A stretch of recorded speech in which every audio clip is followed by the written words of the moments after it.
You adore your cat. You shower them with love. You give them the best head scratches. Still, one moment they're purring like a tiny motor, and the next, they're done with you.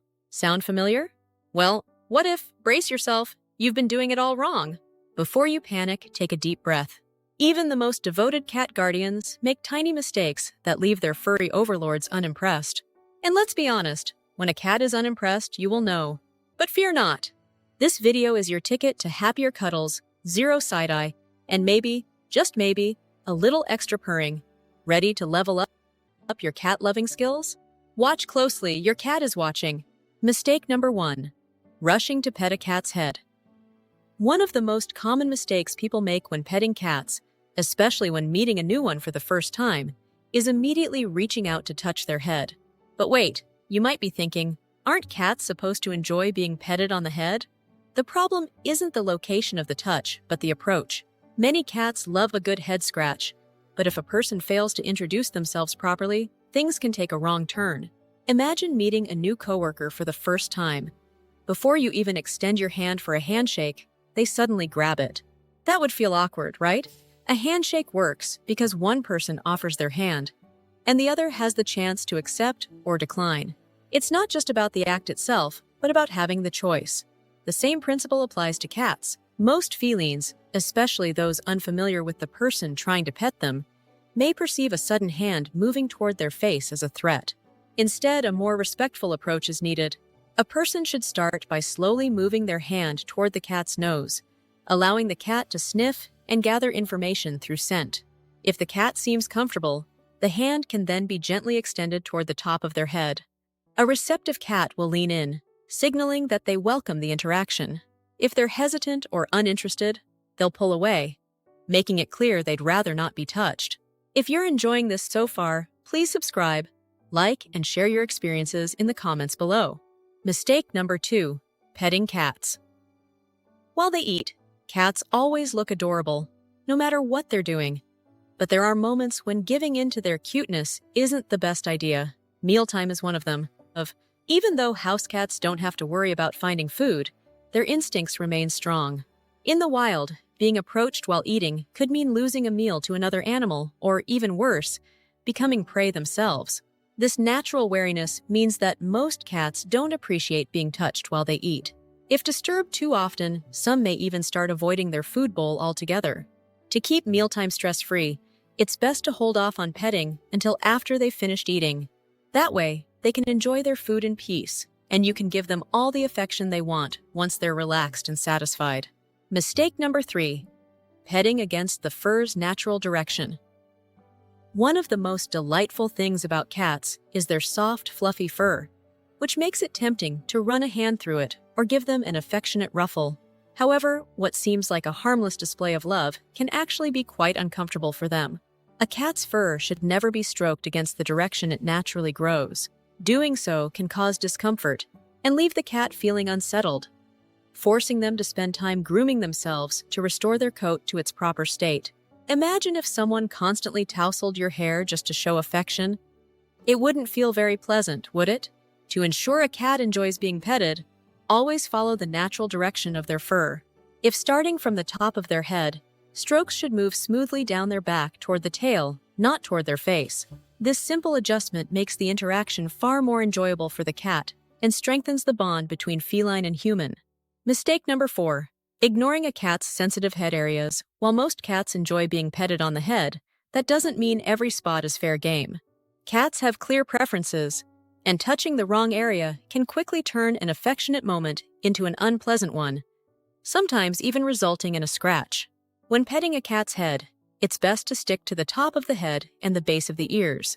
The ears themselves should generally be avoided, as most cats dislike having them touched.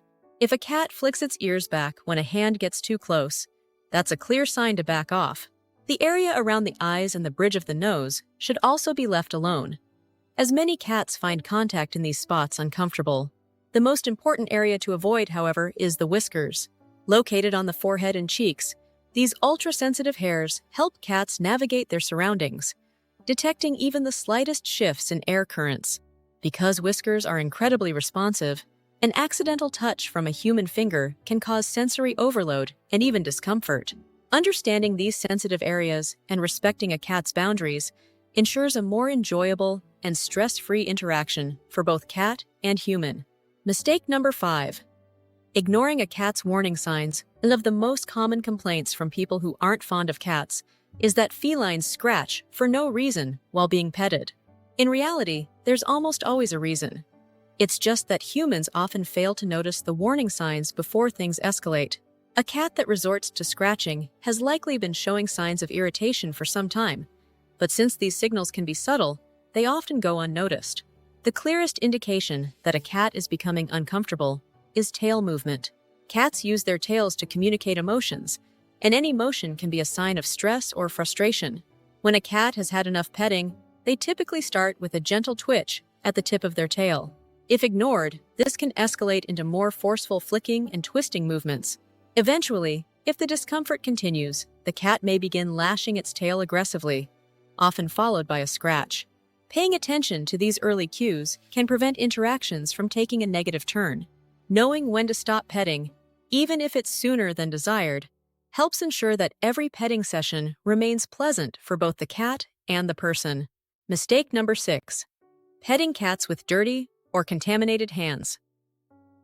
As mentioned earlier, cats groom themselves and each other by licking their fur. This means that anything on their coat will likely end up in their mouths, along with any loose hair they swallow during grooming. While this may sound unpleasant, it's generally not a big concern. Like many carnivores, cats have strong stomachs and resilient immune systems, so small amounts of dirt or dust usually don't cause any issues. Even the fur they ingest is often expelled later in the form of hairballs. However, certain substances can be much more dangerous. Some flowers, such as lilies and tulips, are highly toxic to cats, and even a small amount ingested while grooming can have fatal consequences. Household foods like coffee and chocolate can also pose serious health risks, leading to digestive issues, heart problems, or even seizures. To keep cats safe, it's important to be mindful of what's on your hands before petting them. If you've been handling potentially harmful items, such as decorative plants, food, or chemicals, washing your hands thoroughly beforehand helps prevent your cat from accidentally ingesting something dangerous during their next grooming session. A little caution goes a long way in keeping them healthy. Mistake number 7. Treating cats like small dogs. Dogs and cats are often linked in popular culture, whether in common expressions like raining cats and dogs, or through famous fictional duos like Sylvester and Hector. They're frequently portrayed as rivals or unlikely companions, leading many people to assume that they're simply two versions of the same kind of pet. As a result, those with experience in only one of these species often develop misconceptions. Some cat lovers, even if they don't say it out loud, may think of dogs as just bigger, trainable cats with wagging tails. Meanwhile, dog owners might view cats as independent, aloof dogs that happen to meow instead of bark. These misunderstandings can lead to various mistakes, but one of the biggest happens when a dog lover interacts with a cat and instinctively pets them the same way they would a dog. Cats have much smaller, more delicate bodies compared to most dogs. Their bones are lighter, and their frames aren't as sturdy, which means the firm, rough petting that many dogs enjoy can be uncomfortable or even painful for a cat. Instead, cats should be petted with a gentle touch, keeping their comfort in mind. The goal should always be to make the interaction enjoyable for both the cat and the person. If you found this video helpful, please give it a thumbs up. Your support not only encourages us, but also helps other cat lovers discover our content. Don't forget to share your experiences in the comments below, and consider subscribing to the Wise Animals channel for more informative videos on understanding and caring for our feline friends. Thank you for watching, and we'll see you in our next video.